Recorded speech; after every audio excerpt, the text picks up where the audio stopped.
I do think there's cause for concern. I just don't see how this passing game can be explosive. And I know they're going to run. I know they're going to play defense. That's great, but you do need to stretch the field at some point to help run the ball and also to score points. Hello and welcome to Gangzone here. My name is Ryan Sampson, the host and producer of the show. That's my guy, Frankie Vittorini from U Stadium. The Jets finish up the final day of training camp practice just now today. We're here to talk about how this Jets training camp went, what's going on with Justin Fields, rumors of the Jets potentially trading for a wide receiver too. We're going to discuss it all in today's episode. But before we get to any of that, Frankie, we got to bring in our guy, Brian Costello, our Jets beat writer. Kaz, how you doing, man? I'm good. How are you guys? We're doing well, man. We're doing well. How does it feel now that practice is over? Now, get a Training little camp is vacay. over. Yes. Now comes the worst. The worst 2 weeks of the season are the 2 weeks before week one, because think about what, like, writing. We've written everything, right? It's been 5 weeks of training camp. We've written every story, and now you have 2 weeks to fill where there's nothing really happening before the first game, and the appetite just becomes more and more for football. Right? Like, you guys are going to be starving when we get to the week before the Steelers game, and so there's a lot of space to fill in the next 2 weeks. So that's what I'm thinking about right now.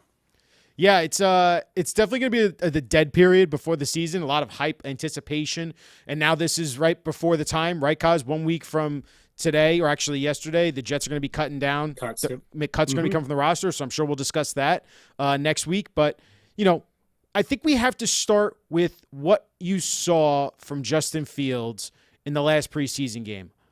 Look, we've heard all of the reports. We've read them on Twitter and social media. We've heard it from you firsthand. It's not been a great showing from Justin Fields in training camp from all we've heard and read and listened to from you. What did you see from him Saturday? Because it was a real struggle for that passing game to get going against the Giants. Yeah, it was kind of just troubling his throws, really, right? Like the throw to Garrett that he bounces, the one where he's under pressure and he throws over Breece's head, the out to Garrett that was like a little misplaced. It looked like he was a little late on the third down throw on the second drive, the only pass that he threw there. So yes, it's a small sample size, right? Aaron Glenn, everyone's analyzing 5 passes. I get it, but it's more just kind of, it's just troubling to see the problems. Like, it's these throws are just not accurate. He had a really rough day against the Giants in joint practice. The second day, the one in East Rutherford, was a really rough practice for him. Again, just kind of misfiring. Like, these balls were just kind of really inaccurate. So I think what happens is we came into this knowing Justin Fields' history with Chicago and a little bit with Pittsburgh, but mainly Chicago, and you're like, okay, is he going to be able to turn this around? Is he going to be able to become a better passer? And you're looking for that, right? Like, so you're coming to the table with that already in the back of your mind, and then you're not seeing it. You're seeing the opposite. And it hasn't been every single day. He's had some good days in camp, but the bad has outweighed the good to me.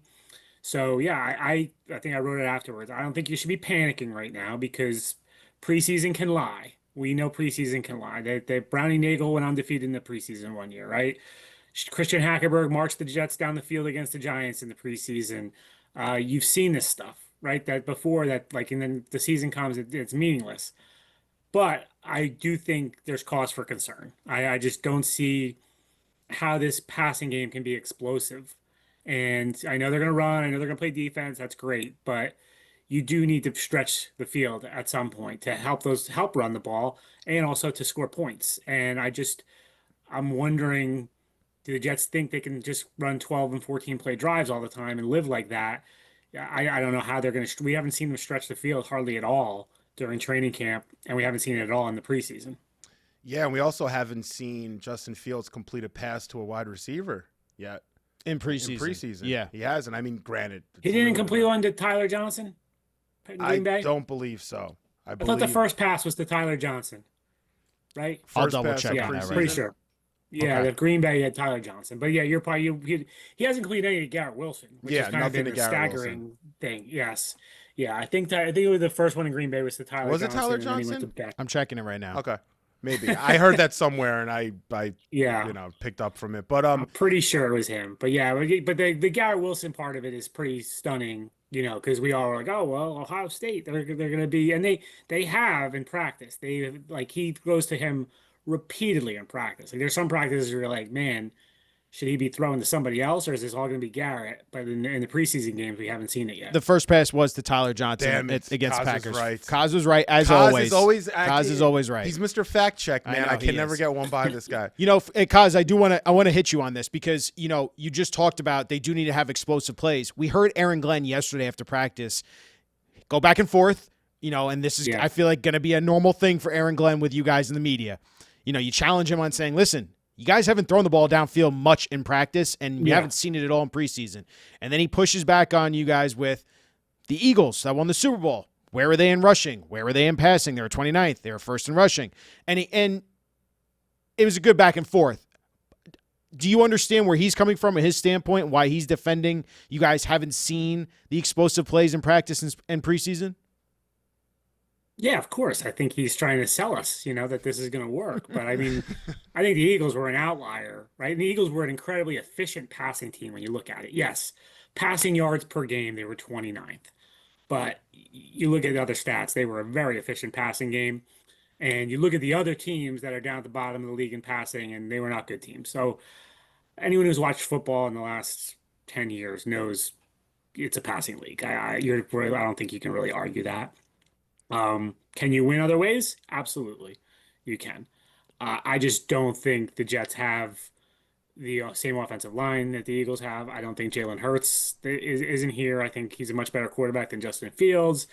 I think Eagles probably have the best offensive line coach in football, if not the best, one of the top two with Bill Callahan. So, the Eagles example, was good. He obviously was sitting on that for a while, was waiting for that one to pull it out, but I think they're kind of an outlier of what they've done. So I will say, and this is just food for thought, looking at last year and the way quarterbacks, you look at some of the top quarterbacks, and when you guys think about explosive plays, you think downfield throws, right? Like air yards. How far is the ball traveling before it touches a receiver's hands? That's at least how I think about it, like as a good stat. Like what's the air yards that the quarterback is throwing to make those explosive plays happen? I think yards. Even if you if you have a screen pass and it goes for 35 yards, that's an explosive play. Right. But And the Jets, you gotta get, and like to me, Ryan, it's just scoring quickly. Like, can you score quickly sometimes? Because it's hard to do 12 and 14 play drives all the time. right, and the Jets, by all intents and purposes, from what they've shown and the way they've gone about their play calling with Tanner Engstrand, they want to run the ball a ton and they want to be methodical. I will say, Patrick Mahomes was 34th in the NFL in air yards per attempt. Jared Goff was 33rd, where the Lions are bringing that offensive system's coming over here to the Jets. Aaron Rodgers was 32nd, believe it or not, air yards per attempt. Baker Mayfield, 31. Kyler Murray, 30. So it's just food for thought. In terms of, I don't think they're going to be trying to attack the ball downfield in terms of 10, 15, 20-yard explosive plays as much as we would hope in an explosive offense. But I think we see what the game plan is, and this is where they're pushing back on. We're going to run the hell out of the football, and we're not going to have Justin Fields take risks unnecessarily if they're playing too high shell, because that's what a lot of teams are playing against these opposing offenses now. Yeah, Kaz, I was going to ask you this too, and Ryan. How much of that Detroit Lions offense do you really think we're going to see this year? Because remember, Jared Goff is a completely different kind of quarterback than Justin Fields is. You're not running those zone reads. You're not running that read option. It's a completely different style. Now, I think we're starting to see a lot of those timing-based plays and those passing concepts that Ben Johnson did instill in Detroit. You're seeing that a little bit here. But I'm wondering how much they can actually do in that department. Can they really get away with running a passing offense that was geared towards Jared Goff? What's the solution? Or do you go completely on the let's just get Tim Tebow-esque Denver Broncos running offense together and try to move the ball as best as we can?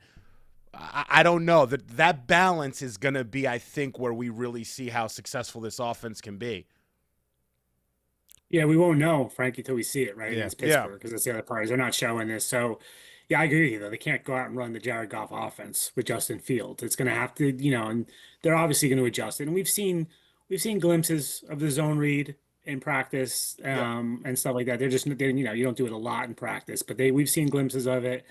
and it usually looks pretty good. You know, when he takes off running, it's impressive. Like he definitely is a good runner. So I think, yeah, there's probably going to be a balance between the Detroit world and then tailoring an offense for Justin Fields. I mean, I know the feeling inside the Jets is no one has ever truly built their offense for Fields to succeed where he's been. And they feel like they're doing that here. And they're going to, this is going to be the best offense he's been a part of. We'll see if they're right. We will see if they're right. And like you said, though, Kaz, and to start off this entire show, it's a concern. Like from what we've seen the product so far and how he's thrown the football. I hate that we keep hearing the term hospital balls when he's throwing the ball over the middle, because that's you're gonna get your receivers hurt, and I get worried about Garrett Wilson. I want to make sure. Go ahead, Kaz. Yeah, here's the point too, Ryan. I actually, who was sitting next to me at the game the other night? I can't remember who was next to me. I turned them though, and I said, "Who?" You watched the Jets and the Giants game, right? And they played. Each team played three quarterbacks, right? Mm-hmm. The other quarterbacks all had moments. I was like, he's the only one that didn't have moments. So it's like you can say, oh, it's the preseason and it's a small sample size and all that stuff, but Russell Wilson looked pretty good. All right. Adrian Martinez looked pretty good. Brady Cook looked pretty good. Jameis Winston looked pretty good. Jackson Dart is the greatest thing ever I'm reading.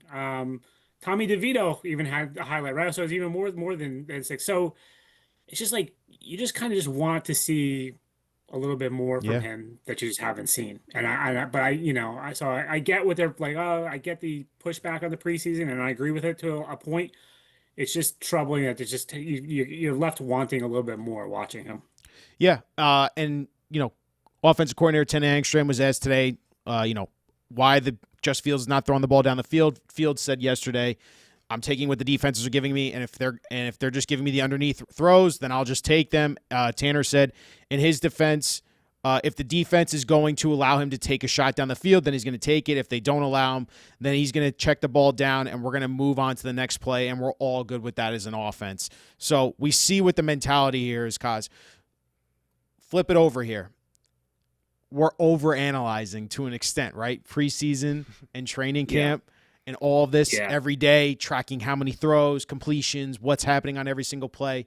From your perspective, Kaz, are we as fans and in the media as a whole overanalyzing Justin Fields and just an overarching theme of going into training camp with NFL quarterbacks? Yeah, 100%. I mean, I don't know if it's X or Twitter. Like, I don't know if it's that. I don't know if it's the proliferation of content producers now more than but when I covered training camp 15 years ago or whatever, it was, you went there and you wrote a feature story every day, basically. You decided to write about who you're going to write about. And something really, really significant had to happen in practice for you to write about that practice. Maybe it was a fight. Maybe it was some incredible play. Maybe that day you decided to write about the defensive line. But putting every single play of training camp out there, the people who are putting this on X and Twitter, and I'm talking about everyone, they have no idea what the period is, right? So there's a script. They do a script every day. And this period is, we're going to work on 2nd and 15, okay? They don't tell us that. Nope. Yeah, they don't tell anyone in the stands that, okay? There was one Jets coach who used to send me the script because I explained it to him. I said, hey, I'm watching this. I have no idea what I'm watching. I go, how? Because they get mad at us, right? When we criticize them, I'm like, how am I supposed to know that you guys are working on this certain situation if you're not telling us? So he used to text me the script every day, and it was amazing because I watched practice in a whole different way because you're like, oh, okay, that's why he's forcing throws down the field, and he went 4 for 20 today because they were practicing do or die situations at the end of a half. Sometimes they put down the scoreboard and but there's other times where you don't know it. So I struggle with this part of it. Like it's become this now is like every single play is out there, and a lot of times you have no idea what you're looking at. There was a practice this summer where we all were on fields, and someone from the Jets said to me, "You did know, right, that was all 3rd and long, do or die situations. He had to throw it down the field on every single play, and that's why he threw so many incompletions. I'm like, no, I didn't know that because like how would you know? So just cautious. And I wrote about this the other day. You guys are young. You might not remember. Do you remember the 2012 preseason at all with Tebow? Oh Tebow. That was yeah. the Tebow Oh, year. I remember. They didn't score. They didn't score a touchdown, right? They didn't score. The starting offense did not score one touchdown. The total offense they scored. Greg McElroy threw to Terrence Ganaway for a touchdown against the Eagles in week 4 of the preseason. That was the only touchdown the offense scored that whole preseason. They came out against the Bills in week 1 and scored 48 points. Now, I ended up that offense Yeah. wasn't good, right? But they scored 48 points in week 1 after not scoring in the preseason. So you don't know. And there's other years I can remember thinking I remember thinking Ty Montgomery was going to be a huge part of the 2019 offense based on training camp, and he was nothing. Last year I thought they were going to be able to run the ball great off of training camp, but you just training camp and preseason lies to you. So just be careful. I do think we're definitely overanalyzing, um, especially the quarterback, and we never know too. Did the receiver run a wrong route? We don't know that stuff. So. Um, yeah, but it just seems to be the way of the world now. Well, look at like Donovan Edwards, for example. After preseason game 1, every fan's like, oh, Yeah. he's going to be our third running back. He's going to make the roster. He has a subpar game 2, 21 yards only on the ground, led the team in rushing. People don't even know if he'll make the team. He'll probably be on the practice squad. Things change, and I agree with you, Kaz. And a lot of things now are narrative-based. Yeah. I'm finding out. If you like Justin Fields, you'll include the 7-on-7 stats. If you don't, then you'll include the 3rd and long stats, you know? So it's too much. And he's Kaz, you're right. 100% right. And the preseason games, there's not you know what's important preseason? Like looking at snap counts is important. Because that tells you 100%. like, okay, Corley only played in the 4th quarter on offense. Oh, well that is a piece of information that tells you something. Right. So there is stuff to glean from it, but it's not always based on the stats and the results of preseason. Yeah, and I think also for us, as at least for fans like Frankie and I, we've seen Justin Fields. We've heard and saw that he struggles with passing in an accurate way, and you're wondering if the Jets can somehow make it better for him, and like you said, tailor this offense for him. But the early signs are no, the same struggles that we heard about in Chicago and Pittsburgh seem to be carrying over here with the Jets. And now you're starting to wonder before the season even starts, after a really poor showing against the Giants, where he didn't throw the football well, are we going to go through this same thing again with Justin Fields, and he struggles early with the Jets on offense? So it's something to pay attention to. With that being said, let's flip it to the wide receivers, because Kaz, you wrote this in your Post Sports Plus piece, which I thought was really good about where this wide receiver depth chart is going to end up here before cuts. And we also got news today about, well, not news, I should say, but rumors that the Jets are in the trade market looking or monitoring or observing, however you want to analyze it. The Jets are observing the wide receiver trade market, and they're in the market for a wide receiver too. Could have told us that in the beginning of this training camp, because we all said from the beginning the Jets need a wide receiver too. So I'll start there, Kaz. Do they have a wide receiver two in this roster, and do you potentially see them making a move before the season starts for a wide receiver two? Yeah, and give credit to Diana Rossini from the Athletic. She was the one that reported that. Yeah, I don't see a wide receiver 2 right now, Ryan. I think Josh Reynolds is the de facto wide receiver 2, but if you ask me to name one moment where Josh Reynolds has caught my eye during camp, I can't come up with it. So, I think it's because Tanner Engstrand and Aaron Glenn know him from Detroit. You kind of know what to expect from him. There's not a lot of variability. He's going to be the guy. I just the part of the like them being in the market and monitoring that makes complete sense. I totally if they weren't monitoring it, they should be fired because it's clear to anyone looking at the roster. Like they don't have a great receiver room past Garrett right now. So I get that part. I don't know who's available, right? Like, and what can you get at this point of the calendar that's going to move the needle? That is going to change. Is someone really going to trade you a wide receiver 2, a true wide receiver 2, or is it going to be another guy who you're kind of elevating because you don't have that person? So, I don't know. I know Frankie's going to throw some names out at me here. Absolutely. I got 2 names for you, Kaz. Two Okay. names. I like them both. I think one fits our offense better than the other. But I have two players drafted in the same year, 2022 draft. Okay. Second round pick, Alec Pierce. Right now is on the Indianapolis Colts. If you don't know, I'm sure people know. He had a good game against us last year, by the way. Yes, he Targeted did. a bunch.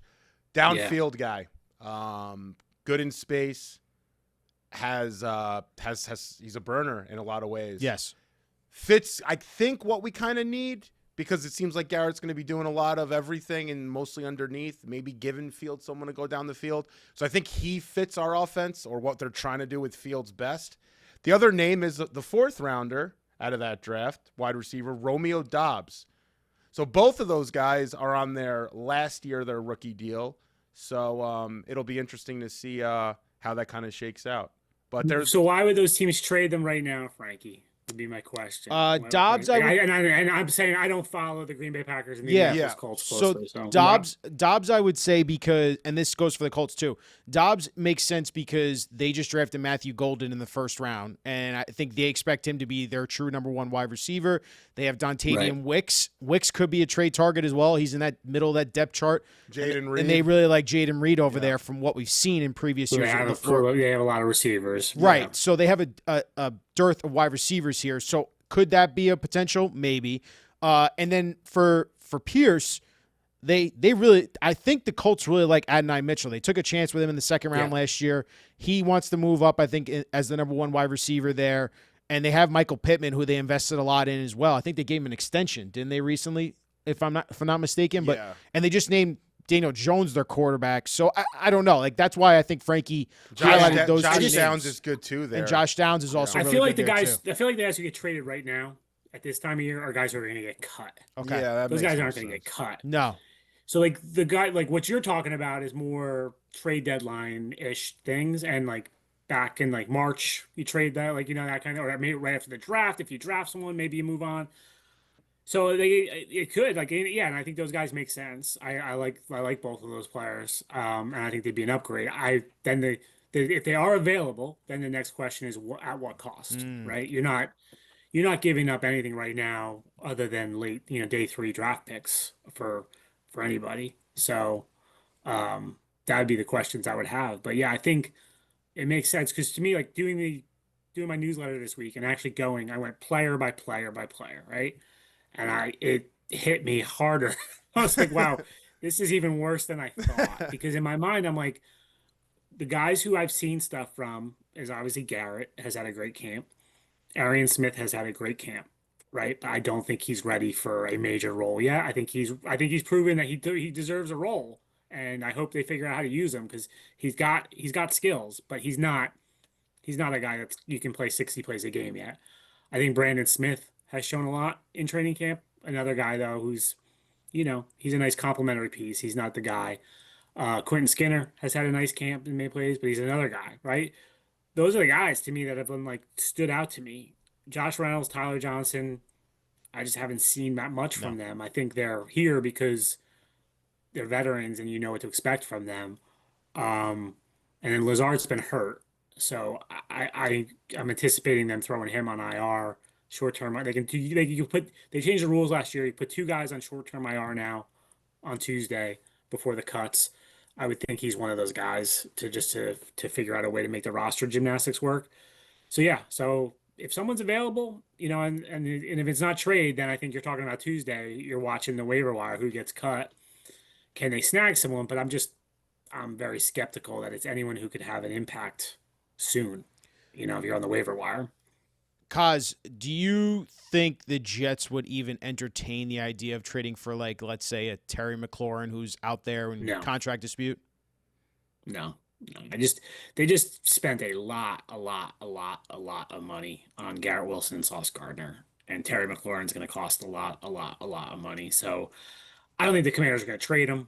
I also just don't think he makes sense for the Jets. Like I don't think. I don't think they scrap this entire plan we've talked about too about them running the ball all of a sudden, right? And now you have two number one receivers. So and I just but to me the finances, I can't see that happening. Kaz, I'll say this. I do think it's very important for Justin Fields here, if he wants to be successful, to have another wide receiver, though, that at least takes the pressure off of Garrett. Yeah. They're going to run bracket coverage on Garrett Wilson all year, at least a threat of that Yeah. other receiver. And that's what Philadelphia did with bringing in A.J. Brown with Devonta Smith. Hurts isn't throwing. Yeah. And listen, Hurts had some year he threw for 3,800 yards. Last year he threw for under 3,000 yards, Jalen Hurts. I mean, just having those threats out there, I think, really matters.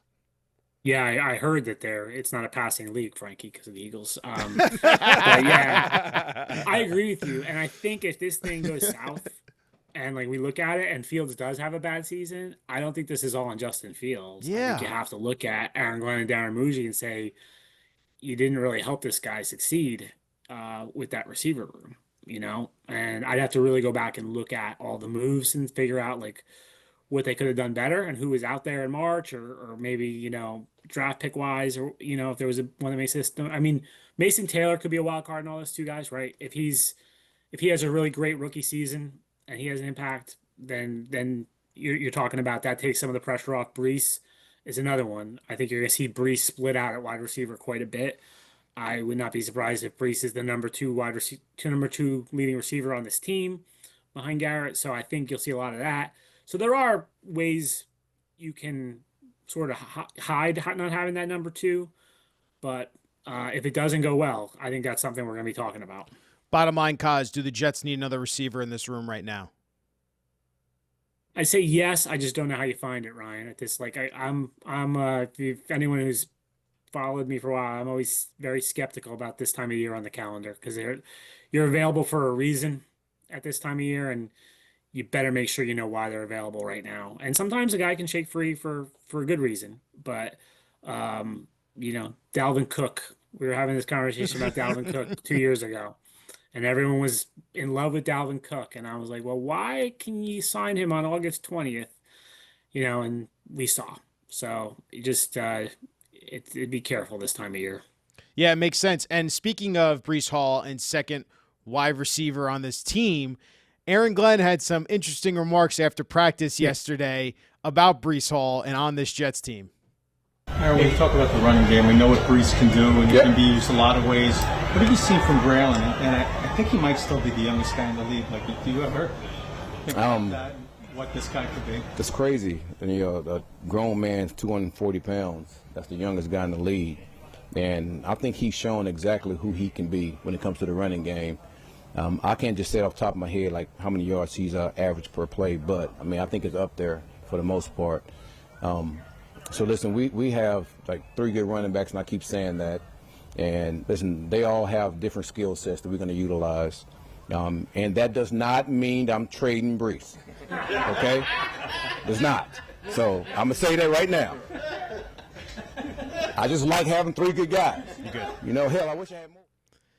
Listen, Kaz, you wrote about this last week. It was on the back page. The Jets are not trading Breece Hall. You said it before. It doesn't make sense. Jets fans need to stop, putting the rumors or just like saying like, oh, they should trade Breece Hall because they have Braylon Allen and Isaiah Davis. What did you make of Aaron Glenn's comments there after practice? Yeah, I thought it was funny. I think, because we actually talked about this the other day of like, where did all this Breece stuff start? Like, when did this start? And it was really, Glenn said the thing at the owners' meetings about running back by committee, and he kind of steered to run.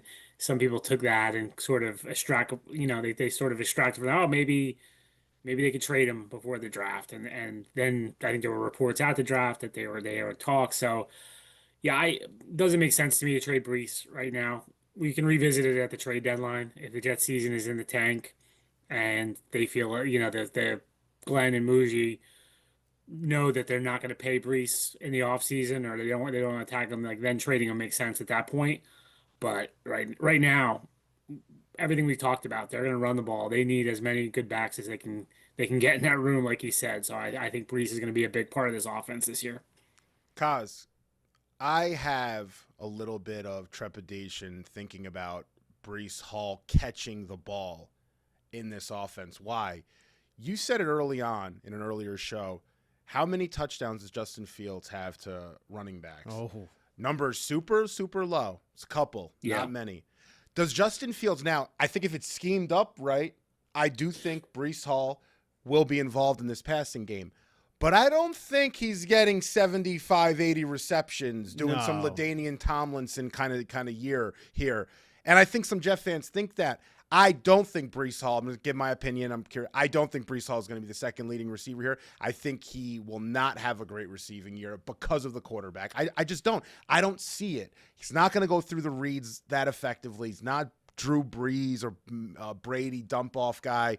He's not going to do it. And I think we're kidding ourselves if we think Breece Hall is going to have a big year receiving-wise. I You just see, do. where I differ, Frank. I want to talk to Chicago, so he can't throw to running backs. But I think what they mean is the dump offs, the checkdowns. I think they're going to be designing plays where Breece Hall is the number one receiver. He's gonna be his first read. I think he's gonna be split out a lot. I think they're gonna do that with him. I remember in Tennessee last year where Rodgers threw the touchdown to him and Breece was split out and the linebacker was out on him, and they loved that matchup. That was a nice play. And Fields referenced that play at one point in training camp. When he was asked about Breece.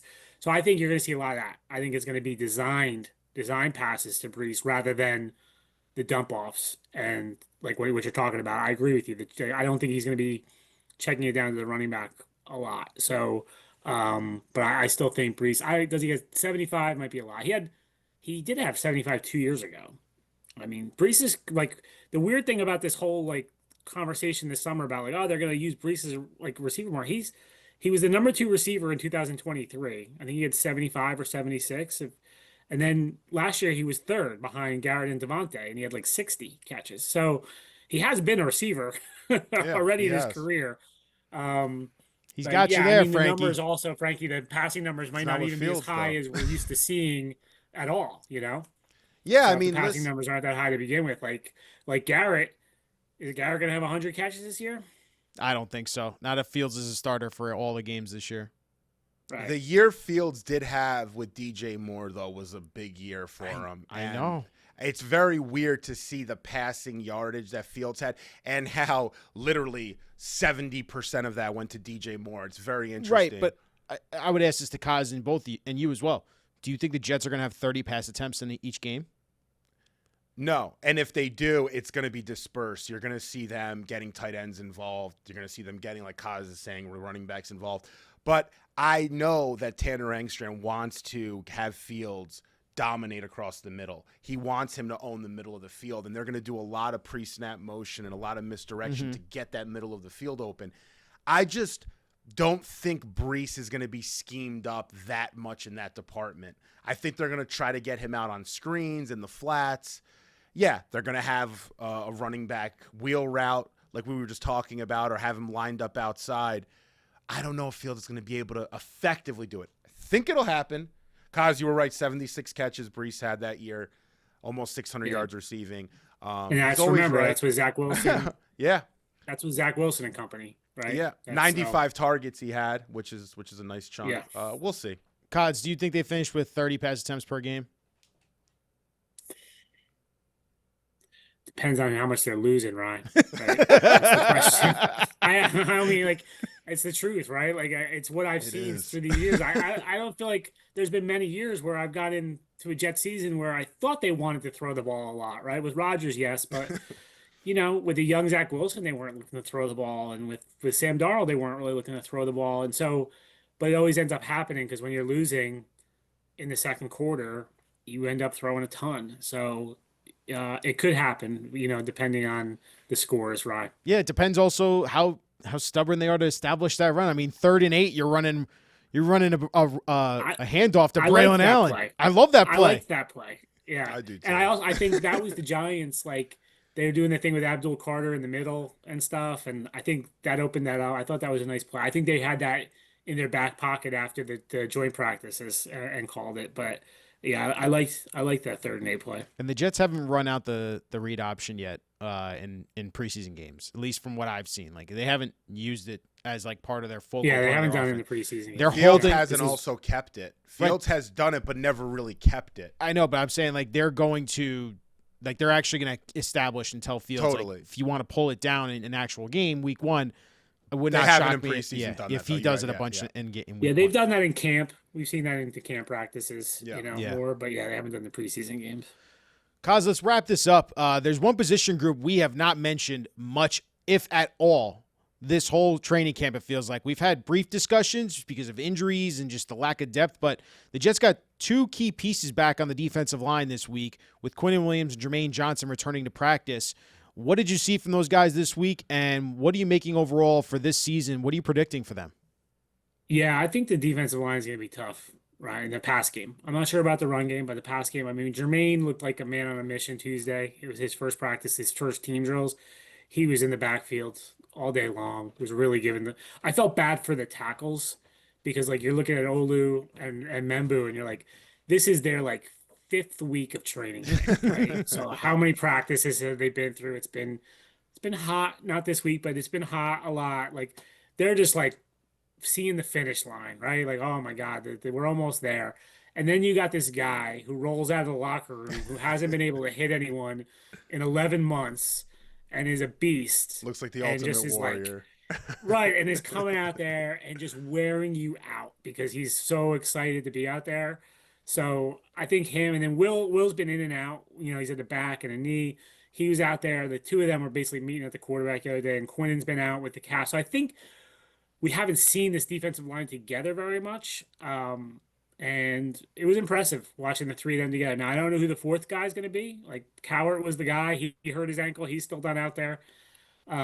Is it to Fele, who's, he's had a nice preseason training camp. But the two edge rushers, they're going to be fun to watch. And then there's going to be some games where I think they dominate games. So I think if you're looking for stuff to be excited about, we've kind of been negative a lot on the offense. I think you can be very excited about this front. I think Quinnen Williams, too, assuming he's in good shape and ready to go week one, I could see him having a really big year. With those edges there and the way they want to use those linebackers and all the different things Wilkes likes to do, that opens it up for Quinnen instead of him having to take on a double team and just stay in his gap. They're going to get him a little bit cooking a bit, Yeah, I mean, I think they're going to be psyched up for the Pittsburgh game, too, guys. Yeah, like, definitely. Rodgers had a really good relationship with the defensive linemen. It was kind of a weird thing. There was all these defensive linemen right around his locker, and like they would always just hang at his locker. And it struck me like he was like that. That was like one group of players that he seemed to have a really tight bond with. Like, and Jermaine was one of those guys. His locker was right by Rodgers, so I think they're going to be super excited to just get after Rodgers. And who doesn't want to sack one of the greatest quarterbacks of all time? They're going to be looking to do that. So I think they're going to come out flying against Pittsburgh. I can't wait, man. I'm fired up. I'm excited. Fired up. It just you just Long want 2 weeks. I know. This is a long 2 weeks. It's the longest. It is the longest. Longest, Anticipation, that's what it is. But Kaz, listen, man, we appreciate you as always for coming on here, talking about Justin Fields, the wide receiver 2, this defensive line, the pass rush, all of it, man. We appreciate all your insight. We appreciate you covering training camp like you always do. And I'm sure we'll talk to you next week after cuts happen, and we'll finally get into the season preview and talk some real football games happening. Woo! Yeah, I'm sure we break down the cuts will be, and then you guys will ask me about whoever they pick up on the waiver wire. Most likely, I'll never heard of the person. So, what's the scouting report? yes. But like, look, there's guys Quincy, JFM, Barrios. Like they've gotten guys in the past on that waiver wire that have ended up being players for them. So we'll see what they can do. We will. Kaz, thank you as always, man. Until next time. Kaz. For Frankie, for Ryan, for Kaz, go Jets.